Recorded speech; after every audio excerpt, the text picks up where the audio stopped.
بسم اللہ الرحمن الرحیم۔ محترم ناظرین السلام علیکم۔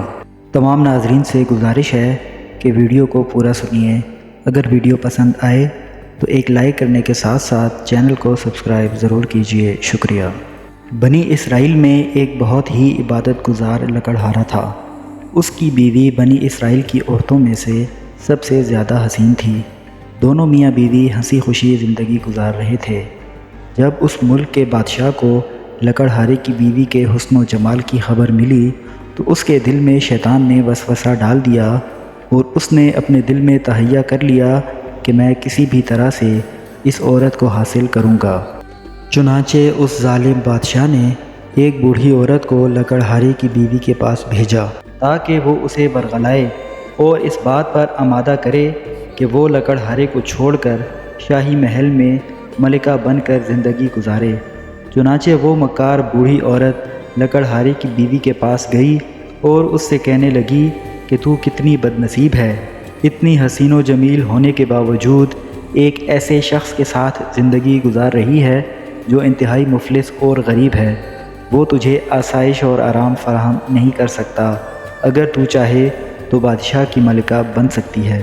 بادشاہ نے تیرے لیے پیغام بھیجا ہے کہ اگر تو لکڑہارے کو چھوڑ دے تو میں تجھے اس جھونپڑی سے نکال کر اپنے محل کی زینت بناؤں گا، ہیرے جواہرات سے آراستہ و پیراستہ کر دوں گا، تیرے لیے ریشم اور عمدہ کپڑوں کا لباس ہوگا، ہر وقت کنیزیں اور خدام تیری خدمت کے لیے تیرے سامنے ہاتھ باندھ کر کھڑے ہوں گے اور تجھے اعلیٰ درجے کا آرام دہ بستر اور تمام سہولتیں مل جائیں گی۔ بس تو اس غریب لکڑہارے کو چھوڑ کر میرے پاس چلی آ۔ جب اس عورت نے یہ باتیں سنی تو لالچ میں آ گئی اور اس کے دل و دماغ میں بلند و بالا محل اور اس کی آسائشیں گھومنے لگیں۔ چنانچہ اس نے لکڑہارے سے بے رخی اختیار کرنا شروع کر دی اور ہر وقت اس سے ناراض رہنے لگی۔ لکڑہارے کو جب اس کی بے رخی کا اندازہ ہوا تو اس نے پوچھا کہ اے اللہ کی بندی، تو نے یہ رویہ کیوں اختیار کر لیا ہے؟ یہ سن کر اس لالچی عورت نے مزید سخت رویہ اختیار کر لیا، جس کے نتیجے میں اس لکڑہارے نے اپنی حسین و جمیل لالچی بیوی کو طلاق دے دی۔ وہ خوشی خوشی بادشاہ کے پاس جا پہنچی۔ بادشاہ اسے دیکھ کر پھولا نہ سمایا۔ اس نے فوراً ہی اس سے شادی کر لی۔ بڑی دھوم دھام سے جشن منایا گیا۔ جب بادشاہ اپنی دلہن کے پاس حجرہ عروسی میں پہنچا اور پردہ ہٹایا تو بادشاہ یکدم اندھا ہو گیا اور وہ عورت بھی اندھی ہو گئی۔ نہ عورت نے بادشاہ کو دیکھا اور نہ ہی بادشاہ اس عورت کے حسن و جمال کو دیکھ پایا۔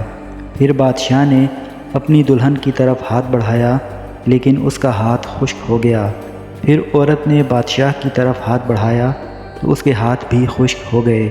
پھر دونوں نے ایک دوسرے سے بات کرنا چاہی تو وہ دونوں گونگے اور بہرے ہو گئے اور ان کی شہوت بھی ختم ہو گئی۔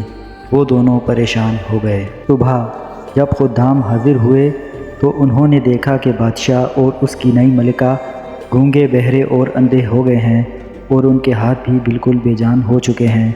جب اس بات کی خبر اس دور کے نبی علیہ السلام کے پاس پہنچی تو انہوں نے اللہ تعالیٰ کی بارگاہ میں دعا کی تو بارگاہ خداوندی سے ارشاد ہوا کہ میں ہرگز ان دونوں کو معاف نہیں کروں گا۔ کیا وہ دونوں یہ سمجھتے ہیں کہ جو حرکت انہوں نے لکڑہارے کے ساتھ کی ہے میں اس سے بے خبر ہوں؟ نہیں، میں سب جانتا ہوں۔